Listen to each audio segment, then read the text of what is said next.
These are pictures of what we saw earlier today. Some communities in Lagos State are experiencing flooding as a result of heavy rains, which lasted for several hours. One of the worst hit areas is the Lekki axis along Lekki-Ajah Highway in Lagos. The residents are complaining that the flood is so massive and are unable to leave the area. The Lekki axis is a few kilometers from the Lagos Lagoon. Other places affected include the Victoria Island area, Victoria Garden City, Ajah and environs. Meteorological agency NIMET earlier in the year warned of increase in the amount of rainfall this year, while asking residents in flood-prone areas to relocate.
Yep, there's another way water can get into the air. The water on the doghouse roof dried pretty fast in the warm sun. This water disappears faster because the stove is hotter. This change from water we can see to water vapor we can't see is called evaporation. The cloud from the spout of the tea kettle is condensation of the water vapor from the tea kettle hitting the colder air. Condensation. Rain. The hot water in the kettle gives off water vapor to the air by rapid evaporation, just as rivers, lakes, and ponds give off water vapor to the air by slow evaporation. As the hot water-filled air hits the colder air near the ice tray, the water vapor turns into clouds of tiny water droplets floating in the air. Condensation. When the air is quite cold and cannot hold any more water droplets, they collect together to form larger drops, as on the ice tray. And being too heavy to float in the air, they fall back to the earth as rain.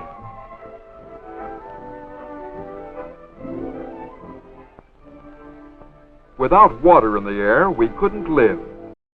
The hot water in the kettle gives off water vapor to the air by rapid evaporation, just as rivers, lakes, and ponds give off water vapor to the air by slow evaporation. The hot water in the kettle gives off water vapor to the air by rapid evaporation, just as rivers, lakes, and ponds give off water vapor to the air by slow evaporation.